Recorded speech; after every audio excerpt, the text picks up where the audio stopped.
Indiana in the Morning, presented by First Commonwealth Bank, and it's AM 1160 WCCS FM 101.1 FM. Yeah, swing that chair out of the way there. Grab a microphone, boys and girls. Actually, in this case, ladies, because we're talking Leader Circle once more. We've been meeting members of the nomination class for this year's Leader Circle Awards. By the way, September 20th at the Indiana Country Club. Get your tickets now.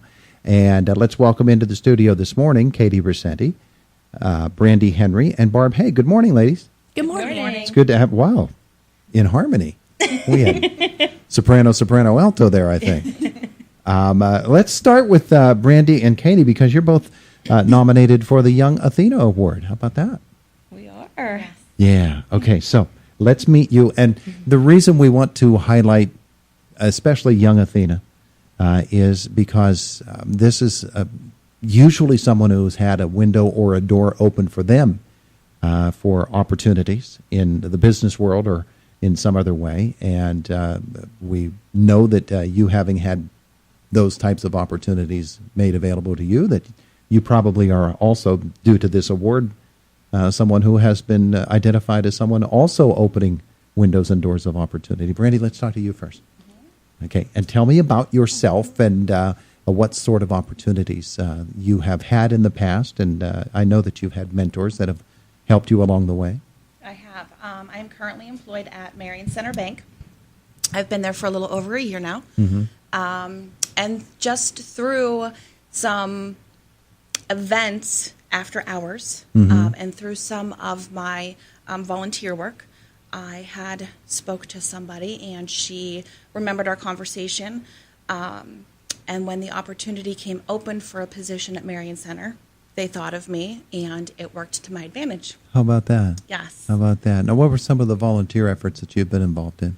I am a committee member for the Miracle League here in Indiana County. Mm-hmm. My son also plays, so it's very near and dear to my heart. Sure. I did recently help with Life Steps Vintage Affair. This summer, it was at Benjamin's, as always. Uh-huh. And what was the theme again this year? I can't remember. Photography. Photography. Vintage photography. No funny hat. No funny hat this time. I'm a member of the YPO here in Indiana for the Chamber. Mm-hmm. And I do some various other things as it's needed, Yeah. especially through YPO when they need volunteers. Yeah, and you've had the opportunity, therefore, to talk with younger women and young ladies and help them along their way. Yes. And Tremendous. through my career in the banking field, I have helped mentor various younger individuals Mm-hmm. to get them to a position that they were able to excel in. Wonderful, wonderful. Katie, let's talk with you a little bit. You also are a nominee for the Young Athena Award. And I am. Tell me about some of the things that you've been doing. Sure. I'm a lifelong resident of Indiana.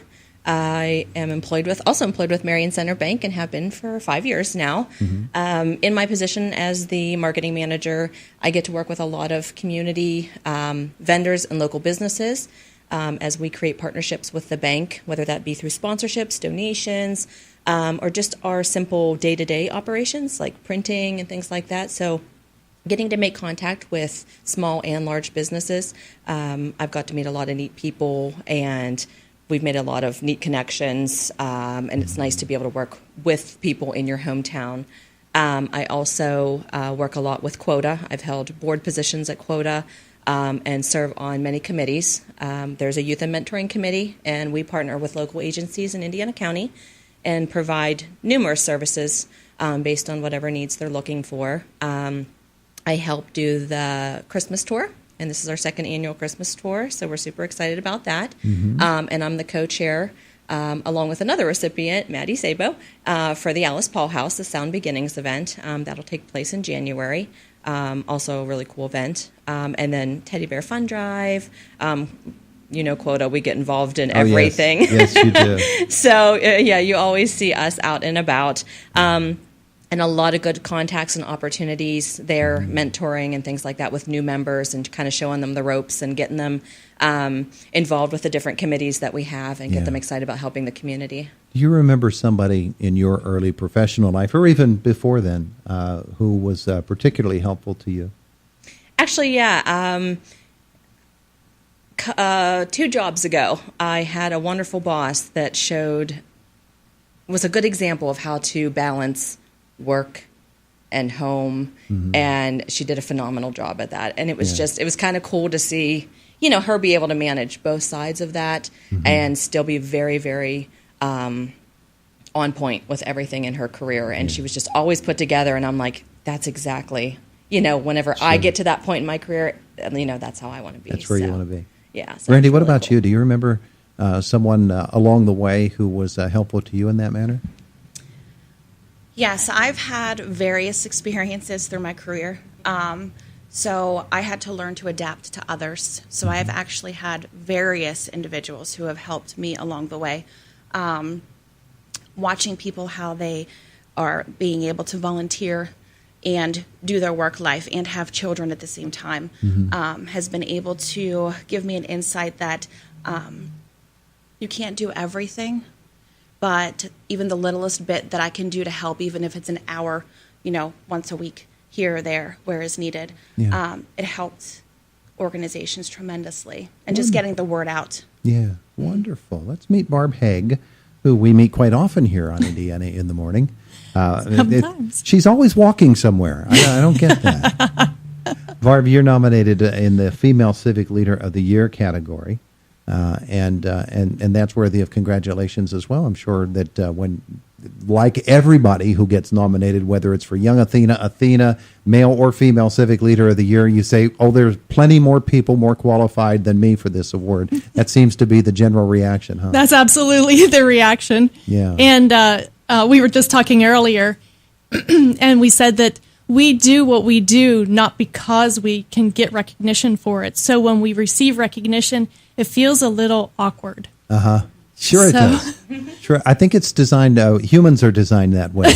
I guess so. If we're doing life right, then it just doesn't seem like, okay, well, that's nice, but that's not really what it's all about. That's exactly the feeling. Yeah. So it's really a tremendous honor, and I think we all feel that it's a tremendous honor. But we also know that that's not why we were doing what we were doing. And yet, what you do and what others do serves as an inspiration to others that they might be able to think of ways that they can serve in their community.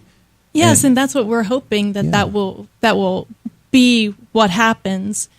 Not necessarily that somebody takes the leadership role, but if they're not comfortable in the leadership role, if they can act in a supporting role for the leaders, because leaders can only work if they have some help, and they can do more if they have more help. The body has many parts, and each of those parts serves its specific function. You particularly have been concerned with the WalkWorks program, not only here in Indiana, but sort of all over the region in Indiana County. Yes. And that has gotten a lot of people up off their duff and walking, and that's such a wonderful thing, isn't it? It has. It's really rewarding. It's really exciting. And I think even the people who don't walk with us, they see us showing that walking is a good thing. Walking is something that people do, and I think hopefully it will inspire other people to walk, even if they can't walk with us. I think one of the more interesting aspects of WalkWorks as well is that it works with towns or organizations and helps them to develop the resources, the walking trails themselves, and people can take pride in their community that we have something here that others might not have, and something of interest to make sure that people can take pride in their town. Yeah, and what was interesting when we did the WalkWorks programs is part of the program is identifying points of interest in their communities. So it brought people to the Historical Society and also to each other within their community. Hey, do you remember what was here? Do you remember what was there? Hey, did you know this is what we had these resources? So it really brought a lot of town pride to the communities that we brought the WalkWorks program to. Yeah, absolutely. Now, WalkWorks is not by no means a dead program. There's still lots to do with WalkWorks, isn't there? Oh, yes, there is. And we're working on the next Walking Decathlon, too. Oh, yeah. So we're planning that out, beginning to plan that out. So that's going to be exciting. So I recall last year started like in February, didn't it? It did. Simply because we want people to know that walking can be a year-round event. It isn't just during the summer months when it's nice out. You can walk and just bundle up and let's do it. That's right. And take dry shoes with you because you're going to need them. Because this is, after all, Indiana County. But it's a wonderful thing. The WalkWorks program has been so well received all across Indiana County, as far north as Glen Campbell Cherry Tree, and Blairsville has one, Clymer has one. Many communities now are involved with the WalkWorks program, getting people moving and helping them become healthier. Congratulations on your nomination, and, Thank you so much. To you as well, Brandi and Katie. And thanks for coming in this morning. We appreciate that. Thanks for having us. It is Indiana in the Morning, presented by First Commonwealth Bank here on AM 1160 WCCS and 101.1 FM.